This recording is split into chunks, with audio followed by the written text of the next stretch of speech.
Alright, we're going to briefly run through how to use the BearCat BC502 cab control.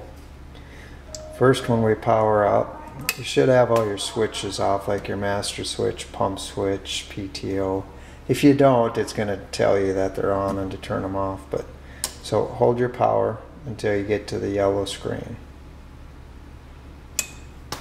Okay, then it's latched in. Turn your spread heat off. Hit OK. Read that. It talks about, is your plumbing dry, if you're going to have over 212 degree material, so you don't. Okay, now that we're powered on, we're going to just go through a few basic screens and how to navigate. Next, you're going to decide what you want to do. If you're going to spread heat, that means you're spreading and you're heating, and when you're heating, you're circulating through the spray bar, and when you're spreading, obviously you're spraying out the spray bar. Load outside gives you the ability to use the loading functions, which we'll go over later. Circulate heat just circulates from the tank through the pump back to the tank, so the spray bar stays clean. So we're going to go to spread heat. So now we're in spread heat.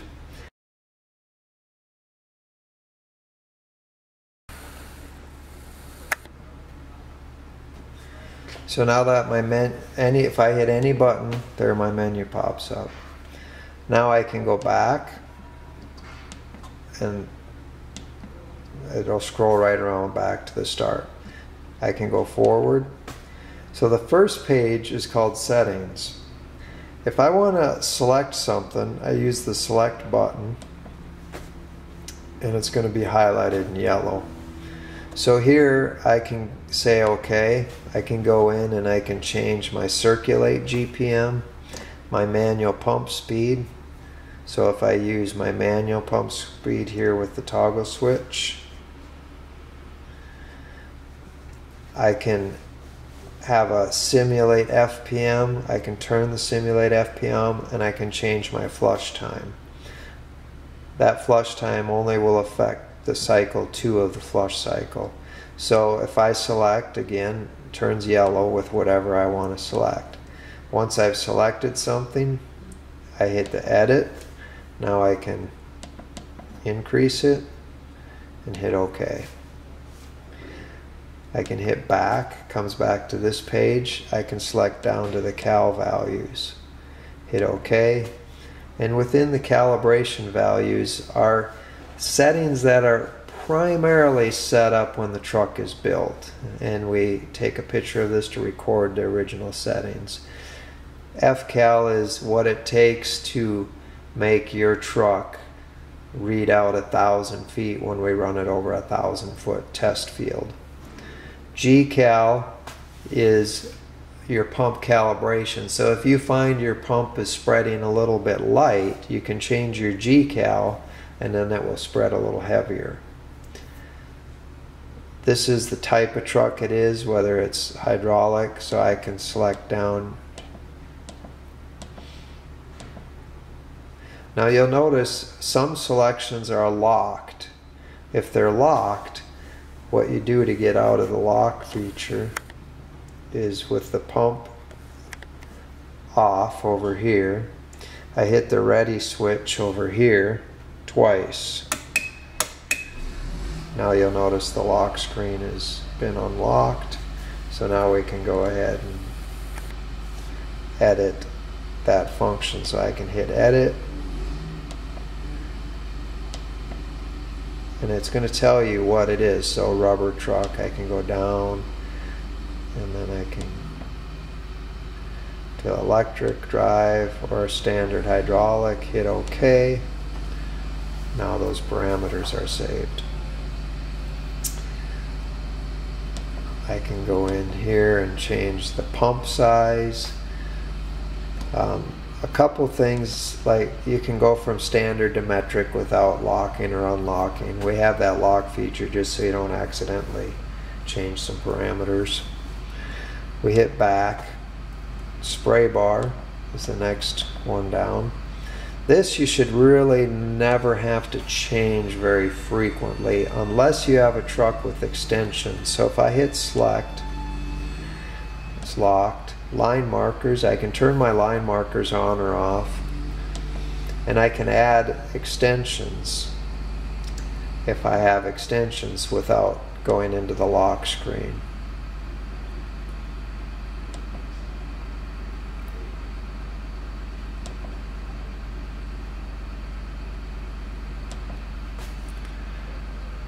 Now, again, we have our lock screen up here because normally you would never change these settings. The only thing you'd come in this page to change is line markers or extensions. So let's go back. Tank, there's really no tank features currently. Printer, if you have a printer, you come to this page, print, hit OK, it's going to print. When it does, you're going to see it says it's printing. And then if there's a certain something really goes haywire and we want you to go back to defaults, we have some factory defaults you can go to. Also, this page tells us what your current settings are. So we can go to this page and real quickly see what everything is set at compared to what the truck shipped out of here originally. So let's go back. Whoops, next. The next page is called diagnostic pages. So first off, it tells us what versions of software, everything that's online. If something's missing, it's going to be red. So if we select and we go down, now we have our volts and sensors. If I hit OK, we'll have all our voltages that are important to us, sensor power, and then our supply voltages. If you get a warning that one of these voltages are low, that means you do have a problem with your supply voltage at the rear valve box. So let's hit back, select. Valve commands just helps us troubleshooting what the computer is telling the pump to do, what the pump is actually doing. If you have a function not working, one of the first things you want to do is go to the switch page, and all the switches in here you can test on your front panel. So if I do that, you'll notice that switch moves.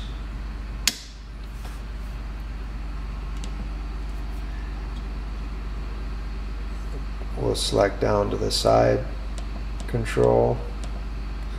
Same thing, we can test all of our switches on our side control. So if I was to select a different position on our side control, you'll see the side control moves.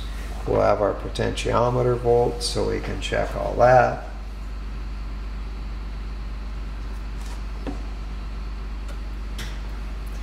Then we went up to 1.5 volts. Select, we can check the same thing, look at all of our switches on our rear control panel. And then the last thing is the burner. The burner page is very helpful in troubleshooting your burner because you must have these four things to work. So the truck cannot be moving, master switch has to be off, the burn command has to be on, so at the back of the truck, and then it'll be okay to burn. And then you'll see all of these things happen, and if they're green, then you probably have actually some kind of a burner problem. And then we have a couple pump tests in here that if we need to get into that, you're going to want to talk to our service department, have them walk you through that. Alright, so that's your basic pages and troubleshooting. So now we're at our home page, and let's say we want to change our gallons per square yard. All you have to do is change your GSY here, and that's where you're going to change your gallons per square yard. Let's say you want to reset your gallons used, select, press and hold reset, and that will be reset. If you want your total feet square yards, press and hold reset, select again. So we've select 4 times, select, select, select, select. When we get here, now you have to use the buttons on the temperature. Most things are dual. Once you're into the selection process, you can also use your increase-decrease switch. Once we've set our temperature, hit select, and now we're back to our GSY. So anything that's yellow is in the edit mode. Okay, so now let's go back out.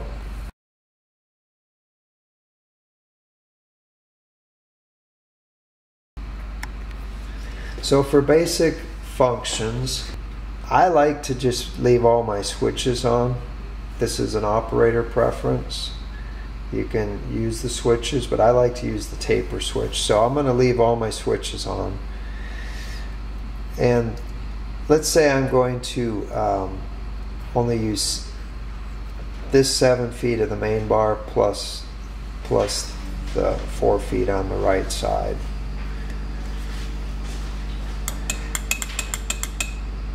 So I've got my 7 feet on the main bar, 4 feet on the right side, so I'm going to be spreading 11 feet.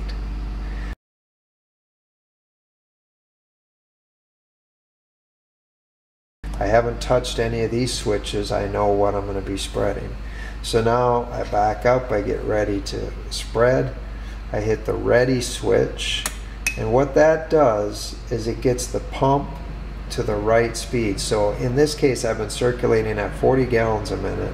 Now the pump is going to get to the right speed so that at 0.34 gallons per square yard at 11 feet, I'm ready to spread at about what your truck moves at idle. So let's say your truck moves at 200 feet per minute. It's going to calculate that. When I get ready to go, I hit my master switch on. It's showing that I'm spraying on those 11 feet.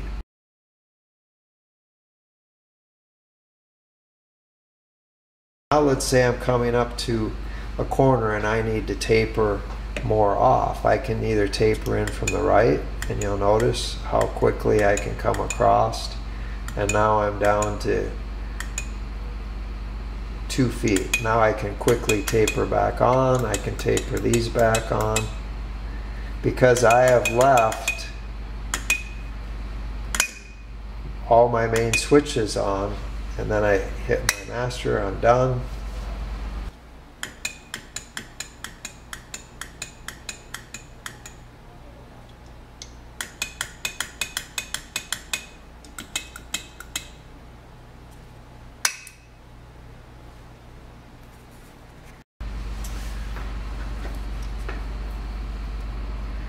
The next step, let's say I want to spread the more conventional way. Hit my master switch. I can start turning off, but you'll notice that the spray is turning off, but it's still selected because I didn't use my taper switch. Now let's say, well, that happened, I turned my taper switch, but now I'm turning everything back on. Because my taper switch has tapered off, those two do not come back on until I use the taper switch. That's why I like to use the taper switch most of the time.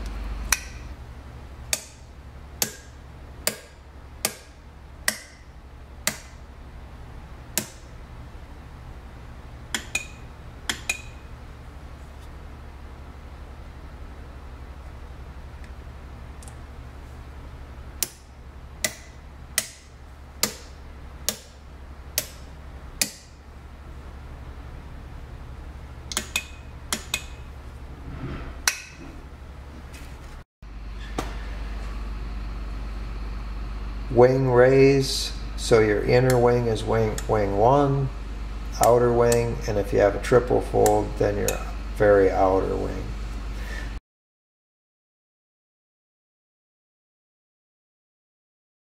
Now let's go set up, because we have line marker switches on this particular setup, but you'll notice we don't see any line markers in our setup.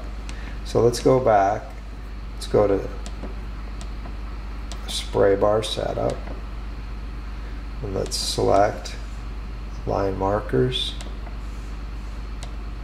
turn them on, Go back to our home page.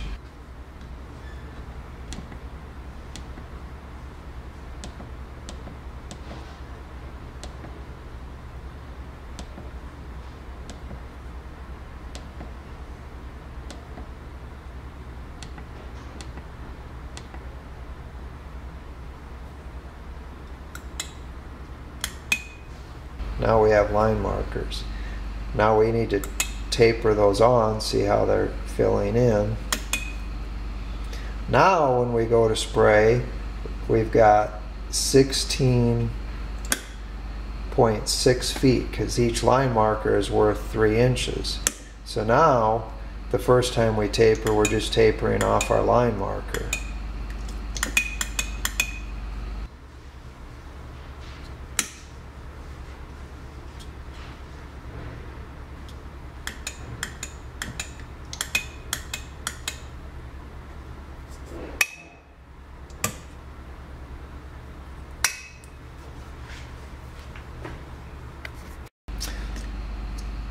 Or you could choose to normally spray with your line markers off, but then when you're going to use line marker function, this would be a case where you turn off all your bar switches.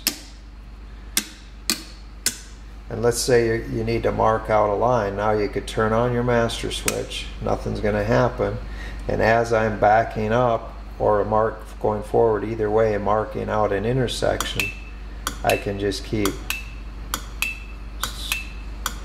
putting dashed marks to mark out where we need to actually spread.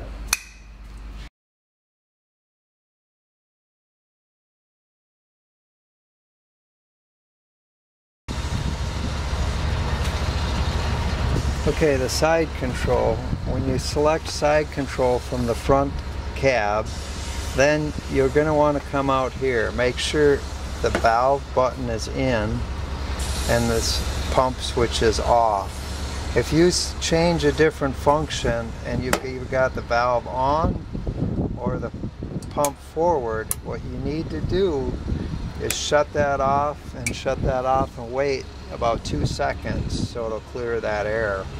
So the first selection, you're going to want to go in your manual, but it tells you all of the different functions you've got here. On load with valve A using the pump and forward. So then we would select A, we'd open the valves, put the pump on and start loading like that. Then we off, let's say we want to offload through D or the hand wand function. So what I like to do is get that and then open your valve, pump and forward, and I'll find a spot that I like to use my hand wand on and then just mark on your gauge so you always know, hey, that's where I like to run the pump for a hand wand. Then you've got gravity offload, onload through the spray bar, because there's times you're going to want to keep your spray bar hot, so you're going to want to onload through the spray bar. Through pump transfer, if you're just using your truck to transfer from a tanker to a storage tank. And then empty flush tank. What that'll do is empty your EPA tank into the product tank.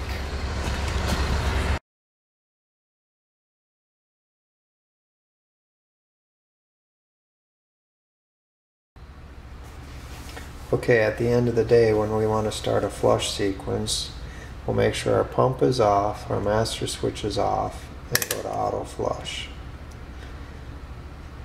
That's going to pull up this screen that tells you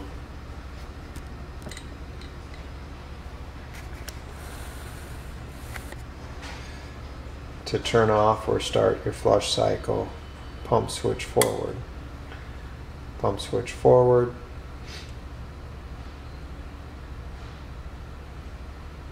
We start flush cycle 1. So now E valve should be open, I valve should be open, and K valve should be open. You can always also advance through your cycles. So we mentioned that it's all timed, it's all automatic, but if you want to go through to the next cycle, hit your GSY increase. Now we're on cycle 2, tells you what valves are open. E for your spray bar, that's your equalizers, H, and J. E is actually the first of your equalizers, the one up by your spray bar screen. Go to cycle 2 or to 3.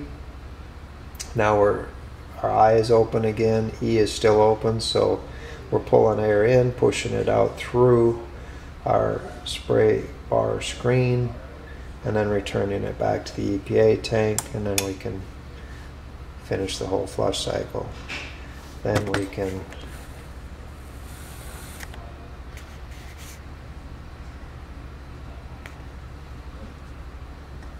turn off our pump switch, go back to spread heat. Don't go to spread heat, make sure you turn it off.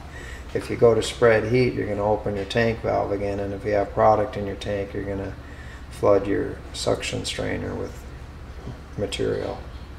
So go straight from auto flush to off, and then you're all done.